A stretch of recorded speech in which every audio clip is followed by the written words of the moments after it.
This week on FoolCraft 2. Try this out. Yeah, that pickaxe. Oh no! What am I doing? Oh, I didn't think I would die from that. Welcome to the FoolCraft 2 recap. I'm your host PixelRiffs, our writer is ZloyXP, and now that you mentioned it, would you kindly subscribe to our personal channels? The links are in the description and in the iCards.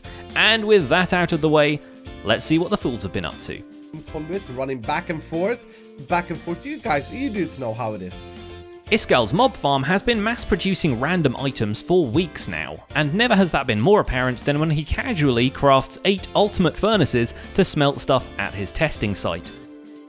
Oh baby, they're quick. It's so fast that he really only needs one, and once it's wired into the crafting terminal via the usual series of tubes, he can order up some carbon like he's in the fast lane at McDonald's. This means carbon armor, which, despite sounding like something you'd pour over spaghetti, is actually a pretty decent armor set. Still, it won't protect you from yourself, especially when yourself decides to shuriken an end crystal at close range. Oh, I didn't think I would die from that. Oh my goodness, I'm an idiot. Luckily, we made our ring soulbound. Whew! Once he's gathered the bits of himself off the floor, Iskall takes down the dragon super easily, only to reveal that he's only doing this to get an infinity booster card, which allows him to access his wireless crafting terminal from anywhere. So effectively, he's killed a dragon to get better Wi-Fi. If that's part of my broadband package, sign me up. Oh, maybe here? Yeah, okay. And we can sort this number of items just like I have it in the system. Oh, this is gonna be so nice. This was actually sent to me as a suggestion on Twitter.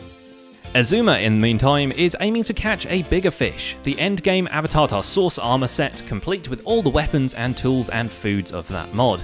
Hopefully, he'll have more luck with the rest of it than he had with the very first thing he wanted, the cosmic meatballs. Get this, led in by a commentator, or maybe just a tad confused by the modded mojo, Azuma was convinced he needed mob essence for it. So 20 minutes of the episode and who knows how many actual hours of play later, it turns out that all he had to do was get meat ingots by kind of adjusting his mob farm. The rest of the recipe was already farmed by his base. Mob essence had next to nothing to do with the entire thing. And here we go, crafting our first stack of cosmic meatballs, and then our second one, you know, crafting them by the stack. A little bit of extreme crafting going on there, don't worry about it. But another thing I want to point out is that this is food, and it does the whole health bar at once. So I think we're going to ditch that food from now on, and I'm going to walk around with these crazy things on the screen. Next on the agenda are the singularities and the ingots made out of them, with the amount needed capping at around 2 metric buttloads. Naturally, to acquire this amount of resources, Azuma builds a sizable pit full of quarries, quarrying it up and spitting ores, broken spawners, and Hermitron cases at him. Seriously, he has more trouble directing the loot into the proper crushers, cases, and drawers than with making a room seemingly made out of quarry blocks. Quite fitting for a person with 5 million nether stars laying around. Well then, we are all prepared to leave the quarry running for a long time. I've got some torches here though, because I noticed we had 5 million nether stars. That means we can do whatever we want with these. And it looks like we are farming broken mob cages. Wow. We're also farming redstone torches, slabs, ridiculous amount of slabs going on over here. And just a whole bunch of junk is coming into the system at the moment. We're farming Hermitrons.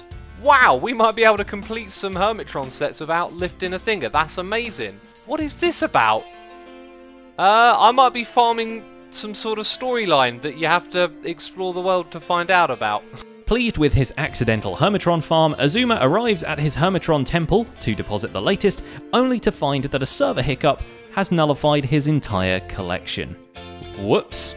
And then I was like, oh yeah, I haven't finished this place. I need to sort out the roof. Look, there's some gaps down below, and then I was like, where are all the Hermitrons? I wanted to collect them all, man, and now I don't want nothing to do with this place. Imaginary friend Scalda definitely has some explaining to do. He also briefly visits the beneath, but decides he's above it. We'll shift click on it, there you go. And that was seriously creepy. There we go. And what did I say? Night vision? We're going to slap that on in here, make everything nice and clear. Wow, purple. Really cool effects. And that's pretty much it for this week's recap. My name has been Pixel Riffs, and our writer is ZloyXP. If you've seen Iskall checking out the Forever Stranded Lost Souls mod pack, you might be interested in also checking out the series I've just started with a group called the Cobblenauts. Episode 1 is linked in the end cards. Leave a like on this video while you're still here, subscribe so you won't miss out on future recaps. Thanks for watching, and we'll see you soon.